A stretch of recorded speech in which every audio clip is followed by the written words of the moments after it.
الحمد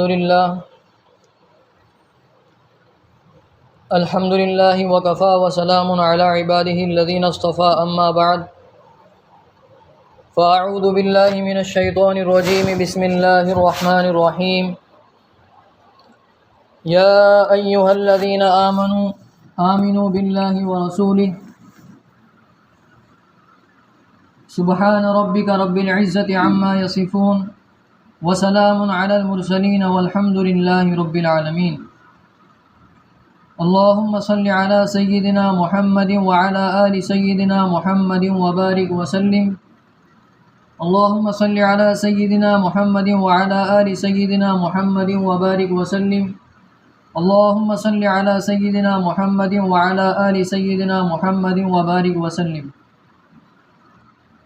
اللہ تبارک و تعالیٰ کا ارشاد ہے یا ایھا الذین آمنوا باللہ ورسولہ۔ اللہ تبارک و تعالیٰ نے اس آیت میں ایمان والوں سے خطاب کیا ہے اور ایمان والوں سے کہا ہے اے ایمان والو ایمان لاؤ۔ مفسرین نے آمینو کا ترجمہ اتقوا سے کیا ہے، یعنی اس کا مطلب یہ ہوا کہ اے زبان سے کلمہ پڑھنے والو اب اپنے دل سے بھی کلمہ پڑھو، یعنی صرف زبانی کلمہ کافی نہیں ہے کہ لا الہ الا اللہ اور محمد رسول اللہ کہہ دیا، بلکہ دل سے اس کو ماننا بھی ضروری ہے۔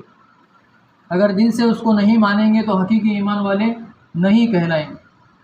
اللہ تبارک و تعالیٰ نے اس آیت میں خاص طور سے ایمان والوں کو مخاطب کیا، یعنی اللہ تبارک و تعالیٰ نے یہ نہیں کہا کہ یا ایھا الذین کفروا یا ایھا الذین اشرکوا یا ایھا الذین نافقوا، اے کافروں، اے مشرکوں اور اے منافقت رکھنے والوں، بلکہ اللہ تبارک و تعالیٰ نے یہاں پر ایمان والوں کو حکم دیا ہے کہ وہ ایمان لائے اللہ پر اور اس کے رسول پر۔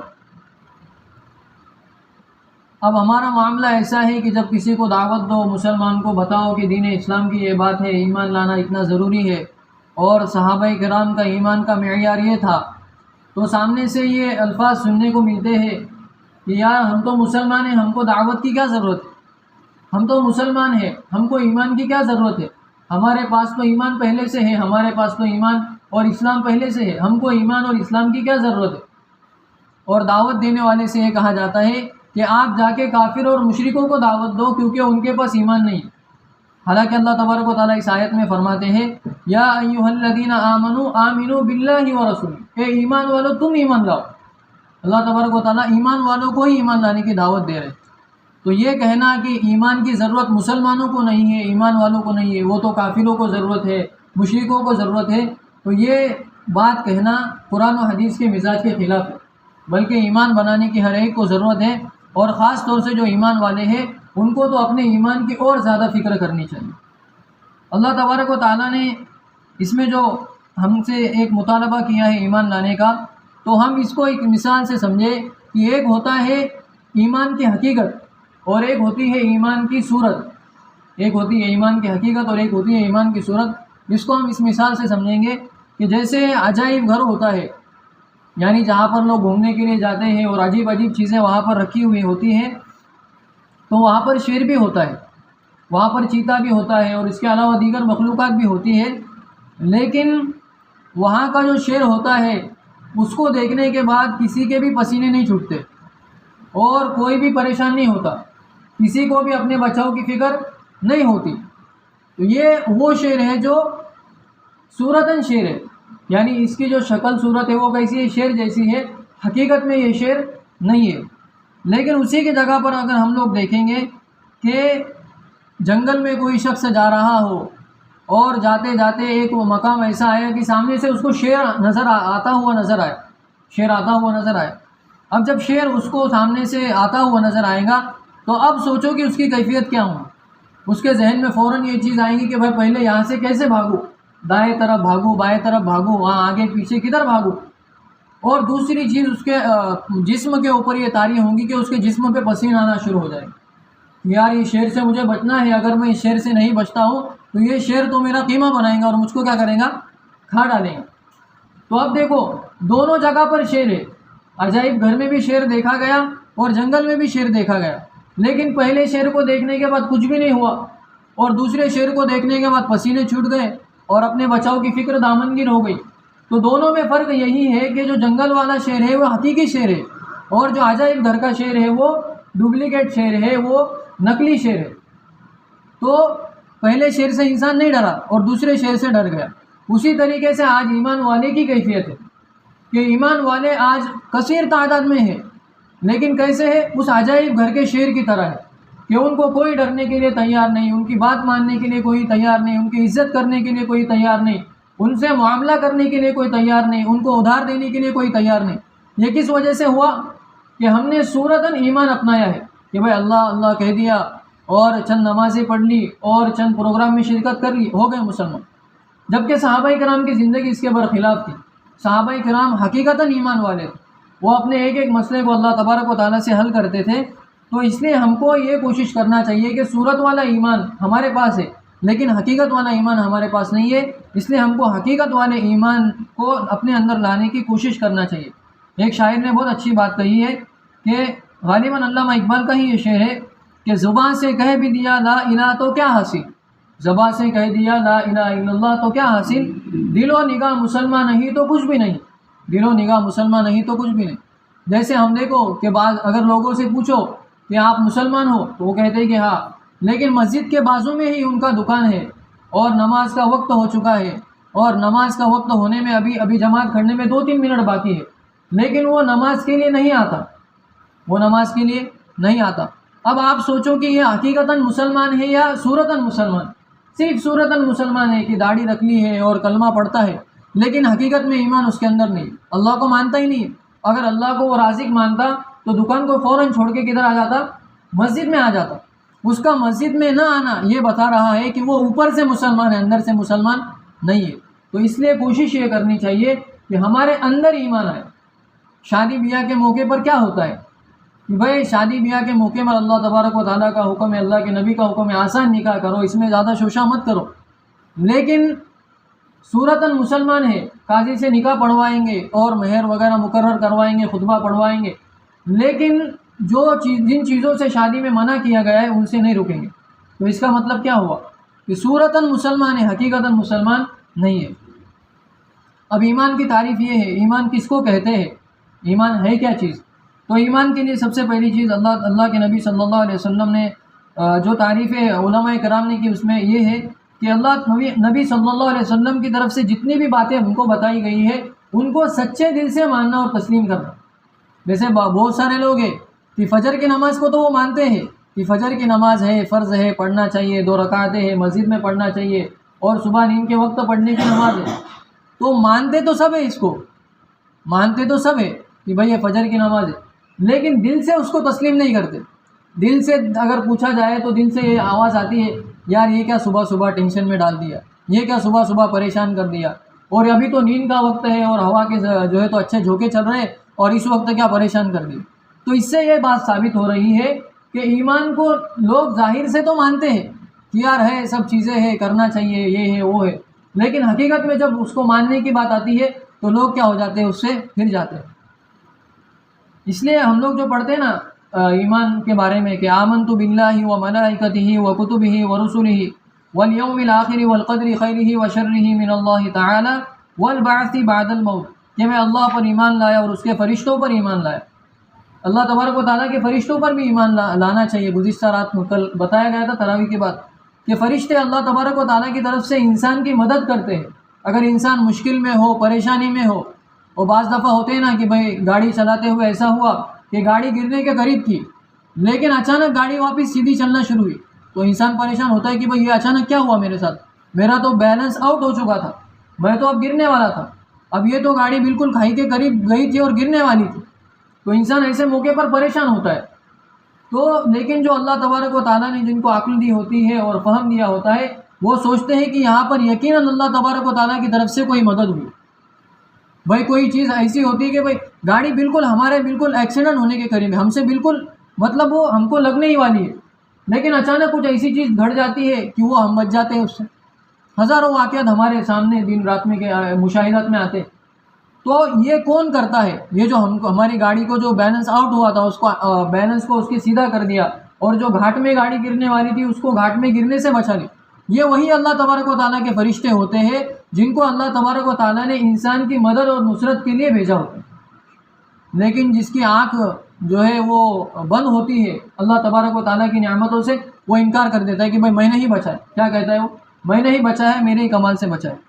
تو فرشتوں پر بھی ایمان لانا چاہیے، اللہ تبارک و تعالیٰ کی جو کتابیں ہیں اس پر بھی ایمان لانا ضروری ہے، اور اس کے علاوہ جو رسول انبیاء آئے ان پر بھی ایمان لانا ضروری ہے، اور جو کتابیں اللہ تبارک و تعالیٰ نے نازل کی اس پر بھی ایمان لانا ہے۔ قیامت کے دن پر بھی ایمان لانا ہے کہ اللہ تبارک و تعالیٰ نے انسان کے اچھے برے کا فیصلہ کرنے کے لیے قیامت رکھی ہے۔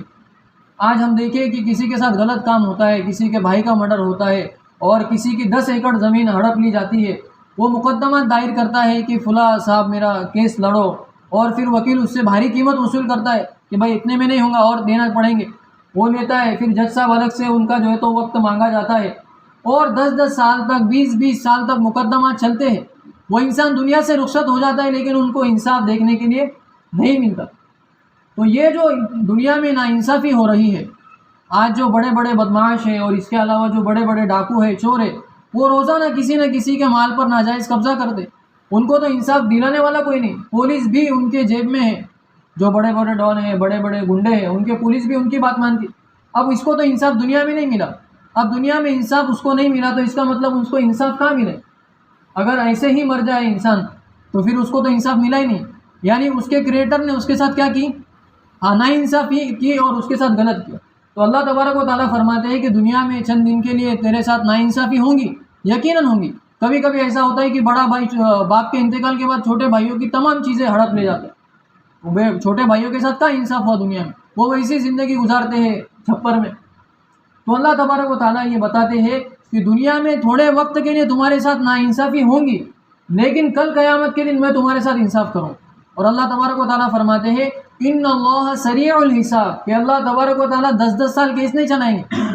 ان اللہ سریع الحساب، سریع یعنی بھاگتے ہوئے، دوڑتے ہوئے جانا، سریع یعنی جلدی سے جانا، سرعت سے جانا۔ تو اللہ تبارک و تعالیٰ جلدی حساب کرنے والا کہ بھائی ناانصافی کرنے والا ادھر ہے، انصاف کرنے والا ادھر ہے۔ اللہ تبارک و تعالیٰ بولیں گے کہ بھائی انصاف کر، اب اس کا جو حق مارا تھا وہ دے۔ اب اس کے پاس تو وہاں پر پیسے نہیں ہے، لاٹری نہیں ہے، گھر مکان نہیں ہے، تو کیا ہوگا؟ اس نے جو بھی اچھے اعمال کیے ہیں وہ اللہ تبارک و تعالیٰ فوراً اس کے جو کھاتا ہے اس میں سے ٹرانسفر کر کے اس کو دے دیں گے، اور یہ خالی ہوتا رہے گا۔ جو جتنی ناانصافی کرے گا کل قیامت کے دن سب سے غریب اور سب سے مفلس ہوگا۔ تو اس لیے ہم کو قیامت کے دن پر بھی ایمان رکھنا ہے۔ اس سے کیا ہوتا ہے کہ اگر بندے کے ساتھ ناانصافی ہو، اس کی زمین ہڑپ لی جائے، اس کے بھائی کا قتل کیا جائے، اور وہ یہ سوچے کہ میرے ساتھ انصاف ہونے والا ہی نہیں ہے، نہ دنیا میں ہونے والا ہے نہ آخرت میں ہونے والا ہے، مجھے بتاؤ اس کی زندگی جینے کا مزہ آئے گا اس کو؟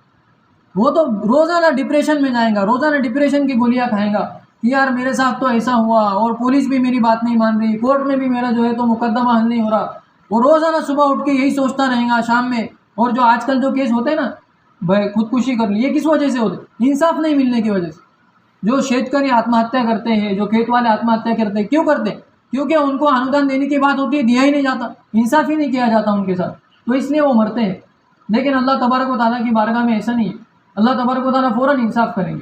تو اگر بندے کو یہ امید ہو کہ آج بھلا دنیا میں میرے ساتھ ناانصافی ہوئی ہے، میرے ساتھ ظلم کیا گیا ہے، میرے ساتھ غلط چیز کی گئی ہے، لیکن کل مرنے کے بعد اللہ تبارک و تعالیٰ میرے ساتھ انصاف کرے گا، تو اس کو ڈپریشن کی گولیاں لینے کی ضرورت نہیں ہے، اس کو روزانہ صبح اٹھ کے ٹینشن لینے کی ضرورت نہیں ہے۔ تو یہ فائدہ ہے قیامت پر یقین رکھنے کا کہ اللہ تبارک و تعالیٰ کی طرف سے ہم ٹینشن سے فارغ ہو جاتے ہیں۔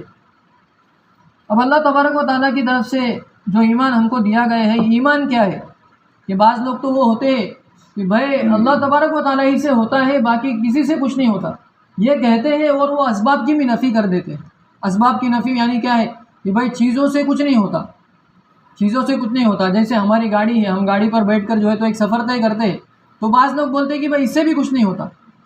اور اس کے علاوہ ایروپلین سے بیٹھ کے ہم سفر طے کرتے ہیں، بعض لوگ بولتے ہیں کسی سے بھی کچھ نہیں ہوتا۔ حالانکہ شریعت کا مزاج ایسا نہیں ہے، بلکہ اللہ تبارک و تعالیٰ نے جو بھی چیزیں ہیں ان میں تاثیر رکھی ہے۔ اگر ہم یہ کہتے ہیں کہ کسی سے بھی کچھ نہیں ہوتا، چیزوں سے بھی، تو ہم کھانا کیوں کھاتے ہیں؟ بھائی کسی سے بھی کچھ نہیں ہوتا تو کھانا کیوں کھاتے ہیں؟ پیٹ بھرنے کی۔ تو اس کا مطلب کیا ہوا کہ پیٹ بھرنا جو ہے تو اللہ تبارک و تعالیٰ کی طرف سے ایک ضرورت ہے، اور وہ ضرورت پوری ہوتی ہے کھانے سے۔ لیکن یہ نہیں سمجھنا چاہیے کہ بھائی کھانا کھائیں گے تو ہی اللہ تبارک و تعالیٰ کی طرف سے پیٹ بھرے گا۔ بعض دفعہ ایسا ہوتا ہے کہ کھانا کھایا لیکن پیٹ بھرا ہوا محسوس ہی نہیں ہو رہا ہے. تو یہ اللہ تبارک و تعالیٰ کی طرف سے، یعنی چیزوں میں اثر اللہ تبارک و تعالیٰ ڈالتے ہیں، وہ خود چیز کچھ بھی نہیں کر سکتی. جیسے یہ اس کی مثال کیا ہے کہ ایک شخص کا پیٹ میں درد ہوا اور پیٹ میں درد ہونے کے بعد اس نے دوائی لی. اب دوائی لے کر وہ واپس اپنے گھر آیا اور اچھا ہو گیا. اب دوسرا شخص ویسا ہی ہے، عمر بھی اتنی ہے، اور ڈاکٹر کے پاس گیا، وہی بیماری ہے اور وہی دوا اس کو دی گئی اور اس نے اپنے گھر پہ آ کے دوا کھائی، لیکن اس کو بجائے فرق ہونے کے اور بیماری میں اضافہ ہوا.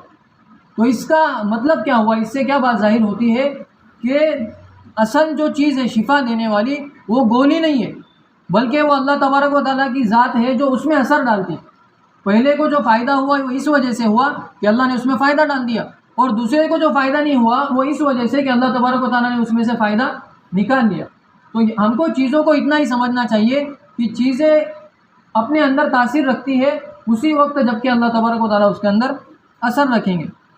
اس کی مثال دیکھو کہ اللہ تبارک و تعالیٰ، یعنی اللہ تبارک و تعالیٰ کی طرف سے کیسے مدد ہوتی ہے کہ ایک بندہ دیہاتی تھا، وہ شہر میں آیا، اور شہر میں آنے کے بعد کیا ہوا کہ اس نے دیکھا کہ ٹوٹی لگی ہوئی، اور ٹوٹی جب کھولتے ہیں تو اس میں سے کیا نکلتا ہے؟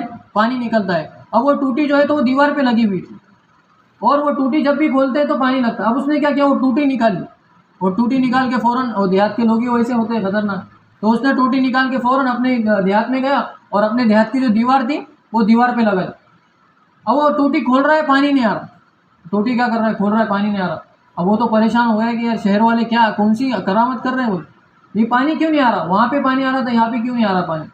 تو اس کو بتایا گیا کہ یہ جو چیز آپ پانی کی جو لگائی ہے آپ نے نل کا، تو اس میں جو شہر میں لگائی ہوئی تھی وہ ایسی تھی کہ اس کے جو اوپر ایک بڑی ٹنکی تھی، وہ دیوار کے اندر کیا تھی؟ بڑی ٹنکی تھی، اور اس کے اندر بہت سارا پانی تھا.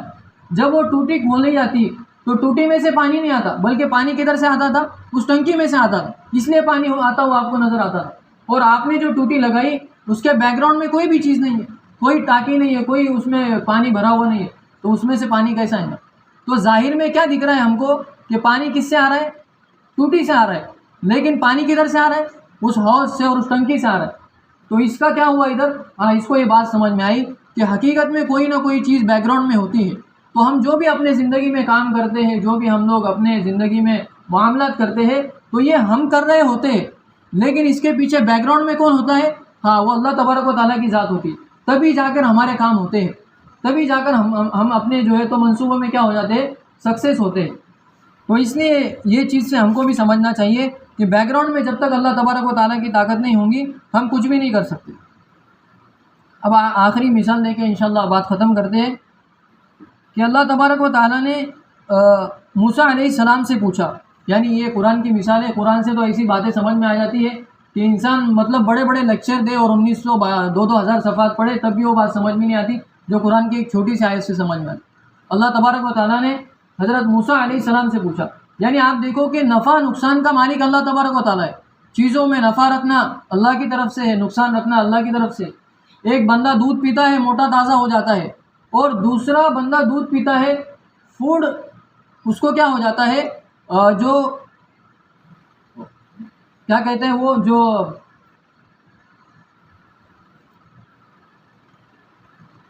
فوڈ پوائزن، یعنی پوائزن ہوتا ہے نا، وہ جو کھانے کی چیزیں ہوتی ہیں ان میں پوائزن لگ جاتا ہے کبھی کبھی. تو اللہ تبارک و تعالیٰ نے، یعنی ایک بندہ دودھ پی رہا ہے تو اس کو کیا ہو رہا ہے؟ وہ موٹا تازہ ہو رہا ہے، اور دوسرا بندہ جب دودھ پی رہا ہے تو اس کو کیا ہو رہا ہے؟ فوڈ پوائزن کی وجہ سے نقصان ہو رہا ہے. تو اس سے کیا بات سمجھ میں آئی کہ نفع نقصان کا مالک کون ہے؟ دودھ نہیں ہے، بلکہ وہ اللہ تبارک و تعالیٰ ہے.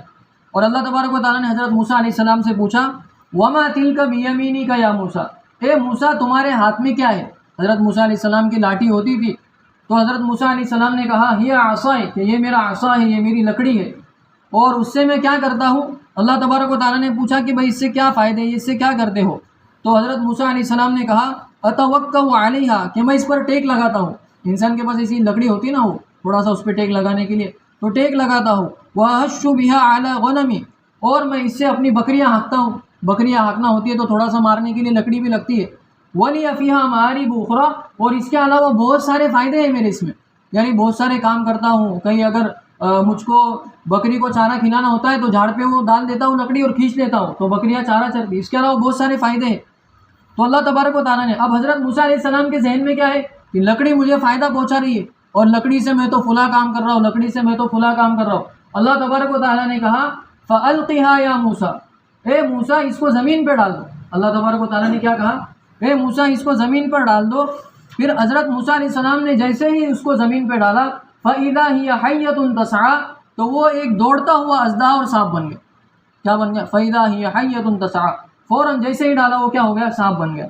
اب حضرت موسیٰ علیہ السلام نے پہلے تو فائدے گنائے تھے، لیکن اب جب دیکھا یہ سانپ بنا ہوا ہے تو سانپ سے فائدہ ہوگا یا نقصان ہوگا؟ سانپ سے تو سراپا نقصان ہوگا، اور سانپ کا زہر انسان کو فوراً مار دیتا ہے۔ تو حضرت موسیٰ علیہ السلام نے اپنے جی میں خوف محسوس کیا، فَأَوْجَسَ فِي نَفْسِهِ خِیفَةً موسیٰ، حضرت موسیٰ علیہ السلام، یعنی انسان کی فطرت ہے کہ بس ڈراؤنی چیز دیکھے تو ڈر جاتا ہے، تو حضرت موسیٰ علیہ السلام ڈر گئے۔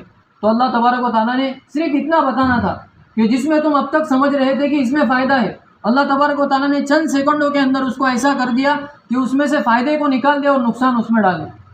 تو اللہ حضرت موسیٰ علیہ السلام ڈرے اور خوف محسوس کیا، تو اللہ تبارک و تعالیٰ نے پھر فرمایا کہ خُذْهَا وَلَا تَخَفْ سَنُعِيدُهَا سِيرَتَهَا الْأُولَىٰ، کہ اس کو پکڑو، اس کو کیا کرو؟ اس کو پکڑو، وَلَا تَخَفْ، اور خوف مت کرو، ڈرو مت، تم جو ڈر رہے ہو نا کہ یہ نقصان پہنچائے گا، اللہ تبارک و تعالیٰ نے ان کی تربیت کی کہ یہ نقصان پہنچائے گا، تم یہ سمجھ رہے ہو، ایسا نہیں ہے۔ سَنُعِيدُهَا سِيرَتَهَا الْأُولَىٰ، کہ ہم تو اس کو بالکل ایک دم پہلی کی صورت پر کر دیں گے۔ تو حضرت موسیٰ علیہ السلام نے وہ جو عصا تھا، جو سانپ بنا ہوا تھا، اس کو ڈرتے ڈرتے ہی پکڑا، اسی لیے تو اللہ نے کہا ڈرو مت۔ تو ڈرتے ڈرتے جیسے حضرت موسیٰ علیہ السلام نے اس کو ہاتھ لگایا، فوراً وہ لاٹھی بن گئی، فوراً کیا ہو گئی؟ وہ لاٹھی بن گئی۔ سَنُعِيدُهَا سِيرَتَهَا الْأُولَىٰ، تو اللہ تبارک و تعالیٰ نے واپس اس کو پہلی شکل پہ اور لوٹا دیا۔ تو اس واقعے سے بھی یہ بات سمجھ میں آتی، دیکھو اللہ تبارک و تعالیٰ کس کو ایمان سکھا رہے، کون ہے؟ نبی ہے، رسول ہے، اللہ تبارک و تعالیٰ سے بات کر رہے ہیں، اور ان کو اللہ تبارک و تعالیٰ اسی تربیت کر رہے ہیں۔ تو ہم اور آپ کو کتنی ضرورت ہے ایمان کی؟ تو یہ کہنا کہ بھائی جاؤ کافروں کو ایمان کی باتیں بتاؤ، مشرکوں کو ایمان کی باتیں بتاؤ، یہ قرآن سے دوری کا نتیجہ ہے۔ ہم کو بھی ایمان کی ضرورت ہے، ہم کو بھی ایمان کے مذاکرے میں بیٹھنے کی ضرورت ہے، ہم کو بھی قرآن کے جو واقعات ہیں ان کو پڑھ کر اپنے ایمان کو تازہ کرنے کی ضرورت ہے۔ اللہ تبارک و تعالیٰ ہم سب کو اپنے ایمان کو مضبوط بنانے کی توفیق عطا فرمائے، اور ایمان سے ہاتھ دھونے سے ہم سب کی حفاظت فرمائے۔ جن حضرات نے سنتیں نہیں پڑھی وہ سنتیں پڑھیں۔